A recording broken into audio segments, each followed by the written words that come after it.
Is the world's most populous nation about to get more crowded? In November 2013, officials announced China will eventually scrap family planning restrictions.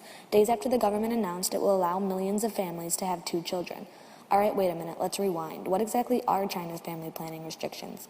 Well, 30 years ago on September 25, 1980, China's one-child policy was formally instituted by the Chinese Communist Party.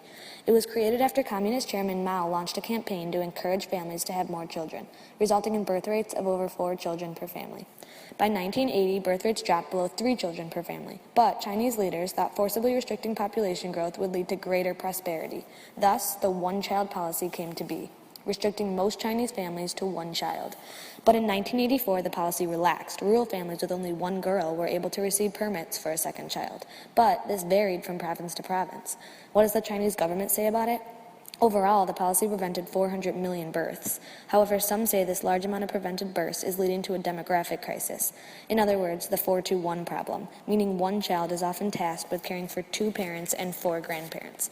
Another consequence is brutal enforcement. Officials meet quotas by compelling pregnant women to get abortions, threatened by job loss, fines, and even personal harm. China is also beginning to show a growing gender imbalance. Traditional preferences for males have caused parents to get rid of daughters through abortion, abandonment, or infanticide. It's not surprising that China has the highest rate of female suicide in the world, with a policy reducing women to numbers, to objects, denying them control of their own bodies. Could this policy, implemented with the intention of being temporary, finally be on the verge of being no more? The Chinese Communist Party has announced as part of a reform package approved at the third-party plenum it would ease the one-child policy and allow couples in which either partner is an only child to have a 2nd baby. The Wall Street Journal reports that China faces maturing growth, a wide wealth gap, pollution, and the world's most unbalanced sex ratio.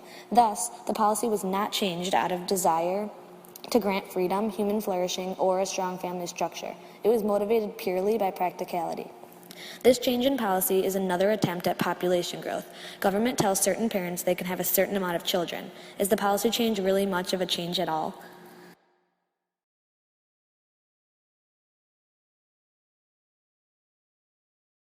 Created using Powtoon.